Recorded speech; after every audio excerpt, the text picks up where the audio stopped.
दिनांक 22 जून रोजी जुन्नर तालुक्यातील प्रसिद्ध पर्यटन स्थळ असलेल्या आंबे हातवीज कोकणकडा या ठिकाणी एक टाटा पंच चारचाकी गाडी गेल्या 2 ते 3 दिवसांपासून बेवारस स्थितीमध्ये असल्याची माहिती हातवीज गावचे पोलीस पाटील दीपक पारदी यांनी जुन्नर पोलिसांना दिली होती. जुन्नर पोलीस ठाण्याचे पोलीस उपनिरीक्षक रघुनाथ शिंदे यांनी याबाबत अधिक माहिती घेतली असता बेवारस आढळून आलेली चारचाकी ही रामचंद्र साहेबराव पारदी या नावाच्या व्यक्तीचे असल्याचे कळताच जुन्नर पोलीस ठाण्याचे पोलीस उपनिरीक्षक रघुनाथ शिंदे यांना काहीतरी अघटित घडले असल्याची जाणीव झाली. त्याचं कारणही तसंच होतं. 8 दिवसांआधीच म्हणजेच दिनांक 14 जून रोजी आंबोली खुटाणवाडी या गावातील रुपाली संतोष खुटाण वय वर्ष 17 ही मुलगी जुन्नरला 12वीच्या क्लासला जाते असं घरात सांगून निघून गेली होती. परंतु ती पुन्हा घरी न आल्यामुळे तिला कुणीतरी अज्ञात व्यक्तीने पळून नेल्याची तक्रार जुन्नर पोलीस ठाण्यामध्ये रुपालीच्या आईने अर्थात मंगल खुटाण यांनी दाखल केली होती. या गुन्ह्याचा तपास PSI रघुनाथ शिंदे यांच्याकडेच होता. जुन्नर पोलिसांनी या मुलीचा कॉल CDR काढला. ही मुलगी रामचंद्र साहेबराव पारदी या 40 वर्षीय आणि श्रीगोंदा या ठिकाणी तलाठी पदावर कार्यरत असलेल्या व मूळच्या हातवीज गावच्या व्यक्तीच्या सतत संपर्कात असल्याचे या CDR वरून स्पष्ट झाले होते. तसेच रुपाली खुटाण व रामचंद्र पारदी हे एकमेकांचे नातेवाईक असल्याची देखील पोलिसांना माहिती मिळाली होती. रामचंद्र पारदी हा विवाहित असून त्याच्या पत्नीच्या चुलत बहिणीची रुपाली ही मुलगी होती. पोलिसांनी रामचंद्र पारदी याच्याबाबत त्याच्या पत्नीकडे चौकशी केली असता रामचंद्र पारदी हा देखील दिनांक 14 जून पासूनच बेपत्ता असल्याची माहिती त्याच्या पत्नीने जुन्नर पोलिसांना दिली. तसेच रामचंद्र पारदी व त्याच्या पत्नीमध्ये तणाव असल्याची देखील माहिती समोर आली होती. रामचंद्र हा बेपत्ता असल्याची तक्रार देखील यानंतर रामचंद्रच्या पत्नीने नगरच्या तोफखाना पोलिसात दिली असल्याचे समोर येते. यावरून रामचंद्र पारदी व रुपाली खुटाण यांचे काही बरे वाईट झाले का याची दाट शक्यता पोलीस उपनिरीक्षक रघुनाथ शिंदे यांच्या मनात सुरू होती. पोलीस पाटलाकडून बेवारस गाडीची माहिती समजताच तातडीने PSI रघुनाथ शिंदे पोलीस कर्मचाऱ्यांसह हातवीज कोकणकडा या ठिकाणी पोहोचतात. या ठिकाणी टाटा पंच MS16 DG 2628 ही नवीन गाडी बेवारस स्थितीमध्ये उभी असल्याचे दिसून आले. गाडीच्या सर्व काचा बंद केल्या होत्या. मागील सीटवर कॉलेजची बॅग ठेवलेली दिसत होती. ही गाडी अगदी नवीन होती. पोलीस स्थानिकांसह कोकणकड्याची पाहणी करत असताना एका कड्यावर महिलेच्या चपलांचा जोड आणि पुरुषाची एक चप्पल दिसली. या ठिकाणी काहीतरी अघटित प्रकार घडल्याची खात्री पोलिसांना झाली. कड्यावरून खाली डोकावून पाहिले असता सुमारे 1200 फूट खोल दरीमध्ये एक मानवी मृतदेह दिसत होता. हा मृतदेह महिलेचा की पुरुषाचा हे स्पष्ट काही दिसत नव्हते. खाली जायला कोणताच मार्ग नव्हता. दुसरा मृतदेह देखील दिसत नसल्याने काहीच समजत नव्हते. दाट धुके व अंधार पडत असल्याने जुन्नर पोलीस उद्याच्या तयारीसाठी घटनास्थळावरून माघारी फिरले.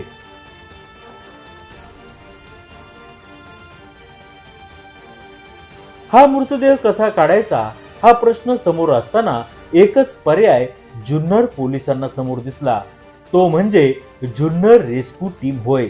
आतापर्यंत स्वतःच्या जीवाची पर्वा न करता तब्बल 167 जणांना जीवनदान देणारे, अनेक मृतदेह दऱ्याखोऱ्यातून, विहिरीतून, पाण्यातून बाहेर काढणारे जुन्नर रेस्क्यू टीमच हे कठीण काम करू शकते. म्हणून जुन्नर रेस्क्यू टीमला संपर्क केला जातो. दिनांक 23 जून रोजी सकाळीच रुपेश जगताप, राजकुमार चव्हाण यांच्या मार्गदर्शनाखाली 16 जवानांची रेस्क्यू टीम व पोलीस आंबे हातवीज कोकणकडा या ठिकाणी पोहोचतात.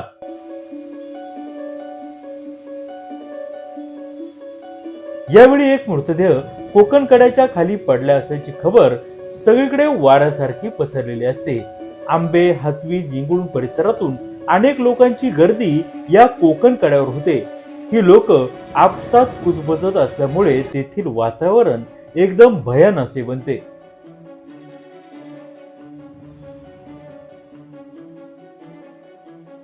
वरून खाली पाहिले असता चक्कर येईल अशी येथील परिस्थिती असताना रेस्क्यू टीमचे जवान लगेचच आपल्या कामाला सुरुवात करतात. खाली पडलेली बॉडी पुरुषाची असावी असा अंदाज असतानाच जुन्नर टाइमच्या कॅमेऱ्यातून पाहिले असता ती बॉडी महिलेची असल्याचे स्पष्ट होते. कॅमेरे तसेच दुर्बिणीतून देखील शोधून दुसरी बॉडी दिसत नसल्याने विविध शंका निर्माण होत असतात. तोवर आंबोली गावातून रुपालीचे नातेवाईक देखील या घटनास्थळी पोहोचतात.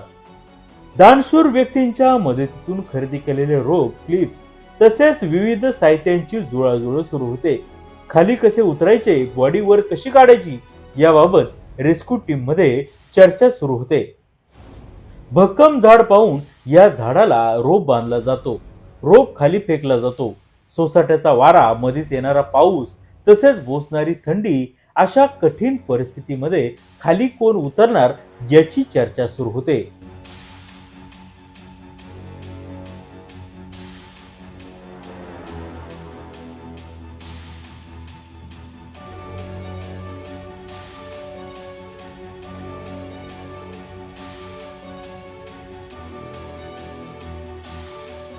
तितक्यात कपिल कबाडी या नावाचा जवान पुढे येतो.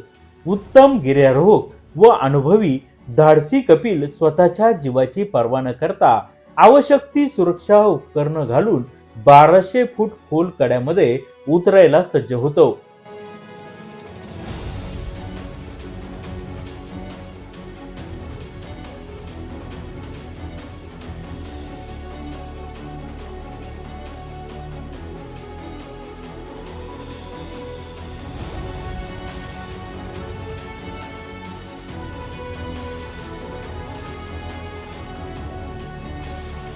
गणरायाचे स्मरण करून कपिल कबाडी रोपच्या साहाय्याने खाली उतरू लागतो आणि सर्वांच्याच हृदयाचा ठोका चुकतो.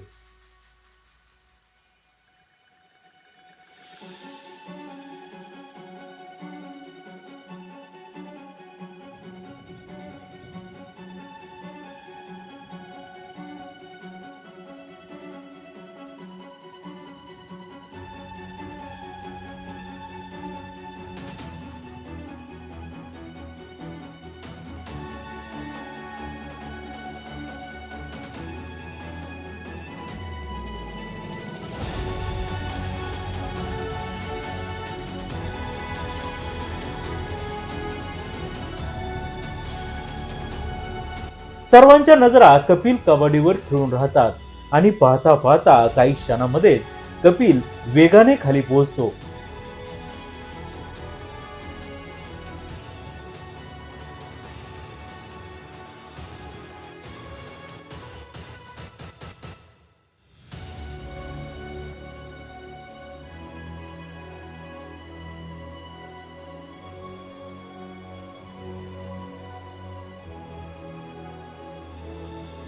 वॉकी टॉकीच्या सहाय्याने कपिल व रेस्क्यू टीमचे राजकुमार चव्हाण, रुपेश जगताप यांच्याशी सतत संपर्क सुरू असतो.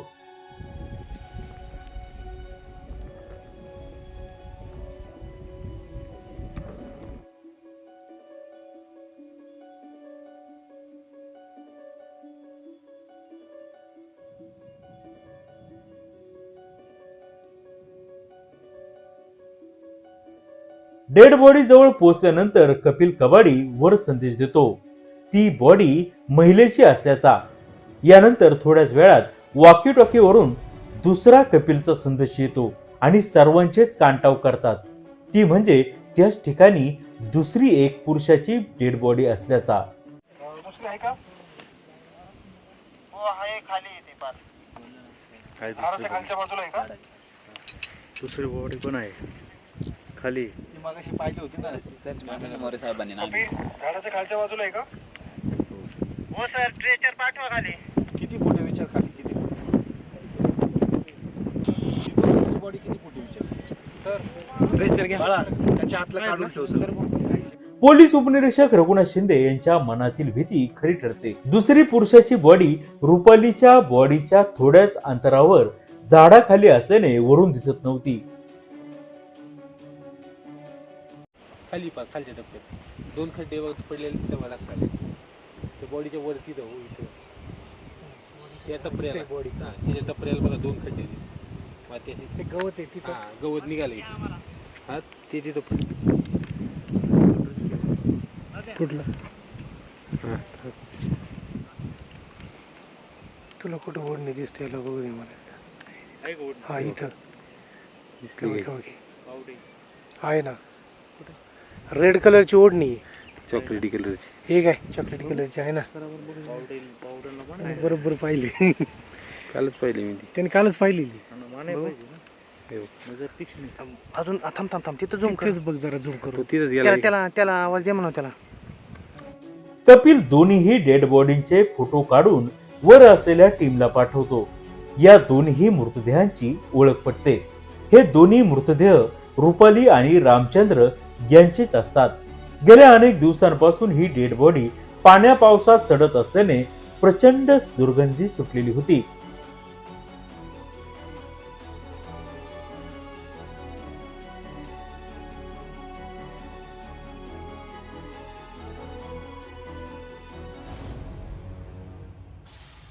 तब्बल 1200 फुटावरून खाली पडल्याने हात पाय डोके शरीराची प्रचंड मोडतोड झाली होती. डेड बॉडीला अक्षरशः किडे पडले होते.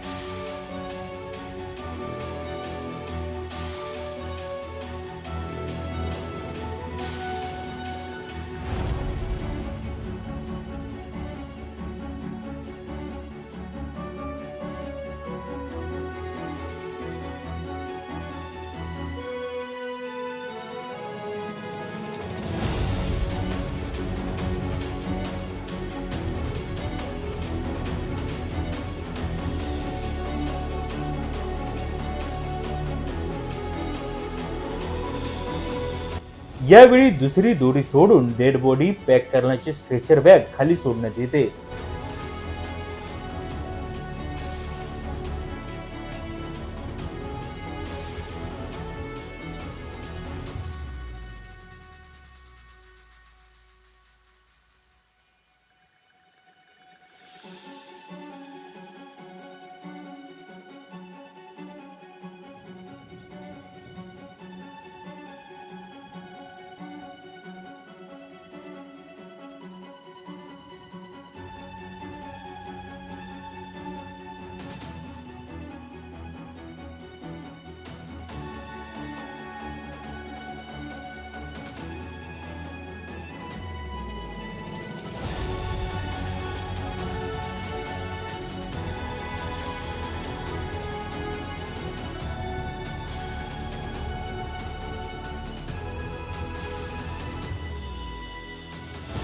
कपिल कबाडी एकटाच खाली असल्याने महेंद्र नवले हा देखील कपिलची मदत करण्यासाठी रोपच्या सहाय्याने खाली उतरतो.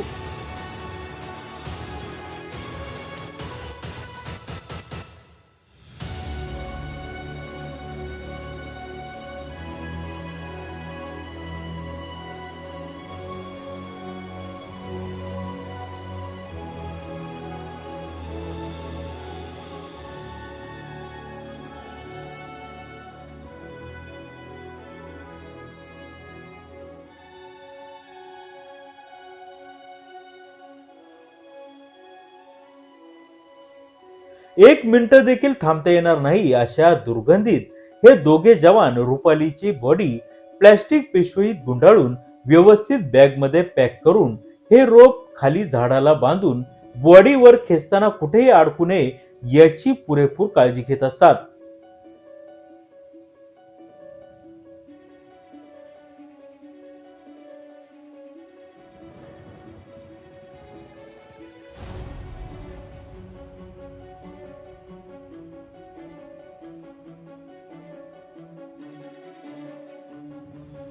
आणि खालून वाकी टॉकीवरून इशारा देताच मृतदेह वर खेचणं सुरू होतं.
सकाळी 9 वाजता सुरू असलेल्या प्रयत्नांना दुपारी 1:30 वाजता यश मिळते.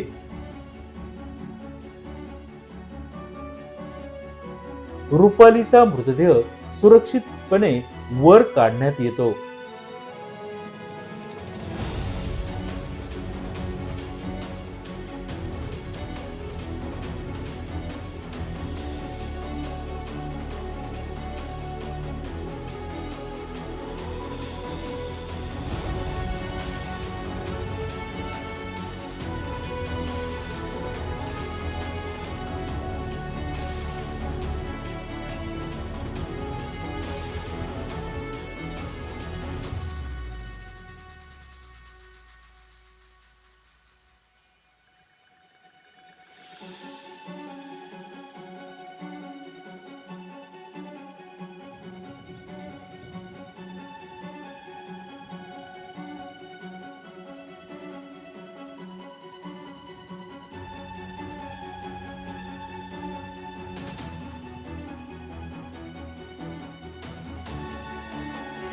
बाजूला सरका.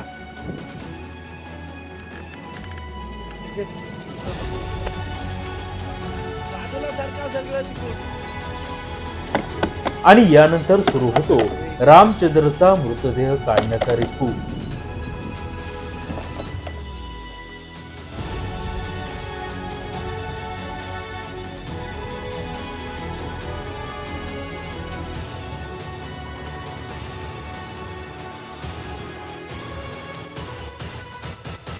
हाडे गोठवणारी बोचरी थंडी, सुसाट्याचा वारा, पाऊस आणि त्यात पडलेले दाट धुके या नैसर्गिक समस्यांशी तोंड देत रामचंद्रचा मृतदेह सुरक्षितपणे वर काढल्यानंतर रेस्क्यू टीम विसावा घेते.